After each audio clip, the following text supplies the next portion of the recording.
नमस्कार. कला दालनमध्ये सर्वांचं स्वागत आहे. आज आपण ना सूप सिरीजमध्ये दुसरा भाग आहे आपला आज. तर त्यासाठी आपण बनवणार आहे पौष्टिक असं दुधी भोपळ्याचं सूप बनवणार आहे.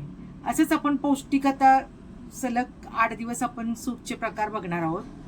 तर तुम्हाला आवडेल ना नक्की.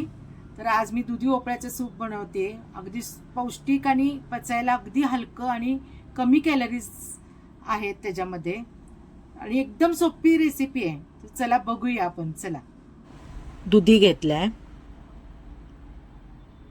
मूगडाळ घेतली पाववाटी,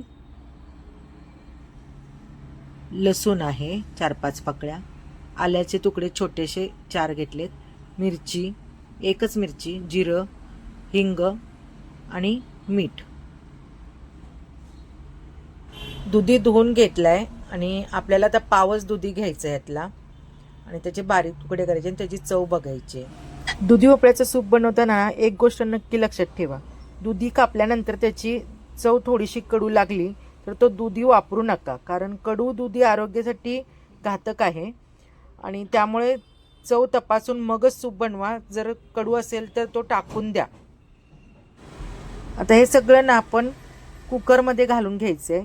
1 ग्लास पाणी घालूया आणि त्यात हे सगळं साहित्य घालून ना आपल्याला 2 ते 3 शिट्ट्या काढायचा, म्हणजे दुधी चांगला शिजला ना आणि ते गार झाल्यानंतर आपल्याला मिक्सरला बारीक करून घ्यायचं आहे. दुधीमध्ये ना पाण्याचं प्रमाण जास्त असल्यामुळे हे सूप अगदी हलकं होतं.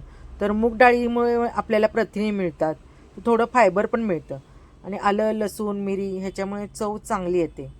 अगदी वजन कमी करायचं असेल ना तर तुम्ही अशा भाज्या डाळ्यांचं संतुलन करून तुम्ही सूप आहारात घेऊ शकता.